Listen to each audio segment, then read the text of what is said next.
Taliwanan ng mga kaso sa COVID-19 diri sa nasod, mga sakop sa Philippine National Police PNP anda mo responde kung gikinahanglan bisan ngadto sa person under investigation. Kaganya gipaubos og seminar sa pagsul-ob og protective equipment.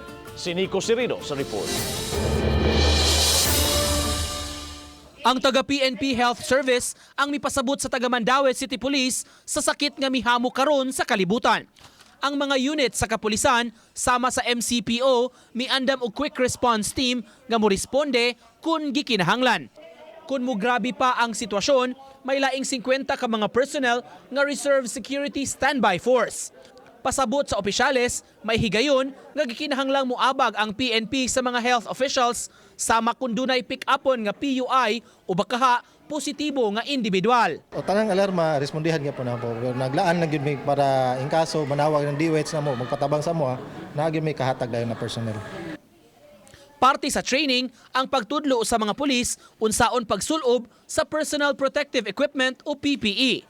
That is why kung naka-cover on po tayo, dapat po ay naka-9N95 tayo. Especially if ang iti-deal po natin ay positive siya ng COVID-19.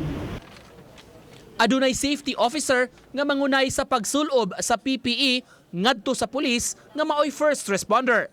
Ang maong responder kinahanglang siguro nga protektado pag-ayo ug walay bahin sa iyang panit nga ma-expose sa pag-handle sa pasyente. Ang safety officer usab protektado apan di hinuon kaayo kinahanglang sarado ang gisul-ob niini. You have to think of the implications kung nagkaroon ng positive. Si senior officer uuwi sa bahay, si wife niya ay papasok sa school, sa trabaho pinabukasan, yung mga anak ko papasok sa school. Yan po ang mangyayari sa atin pag hindi po tayo mag-observe ng mga preventive measures natin. Dunay gihatag nga PPE ang Logistics Division sa PNP alang sa ilang personnel nga moresponde sa susamang mga alarma. Uban ni Clans Gabutin, Nico Sireno, Balitang Bisdak.